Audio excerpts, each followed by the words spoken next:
दुनिया कहती है उसने लड़कियों को आज़ादी दी है।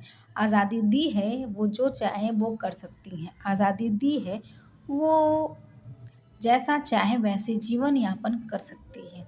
मुझे ये पूछना है उस समाज से, तुम होते कौन हो किसी को आज़ादी देने वाले? आज़ादी महज़ एक शब्द नहीं है। आज़ादी अपने आप में परिपूर्ण एक भावना है। आज़ादी क्यों किसी ने सिर्फ महिलाओं को दी है? आज़ादी तो मर्दों को भी देना चाहिए। अगर आज़ादी दी जाने वाली चीज़ है अगर, तो मर्दों को भी देनी चाहिए। अगर मर्द बिना आज़ादी के खुलेआम घूम सकता है, अपनी मनमर्जी कर सकता है, अपने मन का कुछ भी चला सकता है, एक स्त्री को आज़ादी दे सकता है, तो मैं चाहूँगी हे समाज, तुम स्त्रियों को आज़ादी मत दो। बिल्कुल वैसे ही आज़ादी मत दो जैसे तुमने मर्दों को कोई आज़ादी नहीं दी है। अगर आज़ादी ऐसी होती है तो हम बिना आज़ाद ही बेहतर है।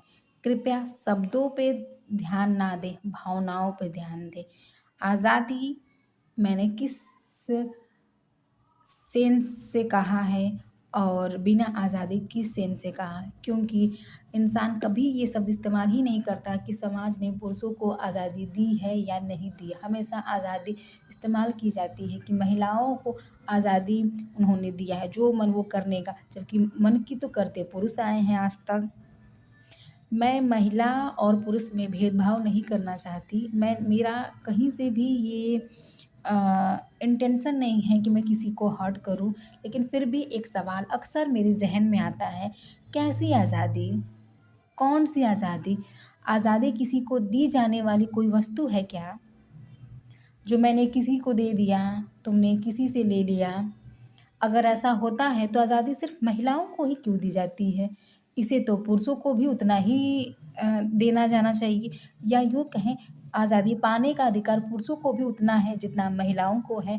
अगर महिला कहीं जाती है तो पूछ के जाती है, तो मर्द बता कर क्यों जाता है? उसे भी पूछ के जाना चाहिए। होती होगी हर परिवार की अपनी कुछ सीमाएँ, बंधन, वैल्यू, संस्कार, कुछ भी कह सकते हैं मानक। लेकिन हर उस मानक में एक महिला के लिए अलग मानक क्यों निर्धारित किया गया है? क्यों नहीं वो एक ही मानक में दोनों को फिट किया गया, या एक ही मानक दोनों के लिए निर्धारित किया गया है? जबकि दोनों समाज का ही हिस्सा हैं और दोनों से ही समाज चलता है। बिना स्त्री और पुरुष के समाज का कोई अस्तित्व नहीं, और बिना समाज के स्त्री और पुरुष का कोई अस्तित्व नहीं। तो मेरा कहना बस इत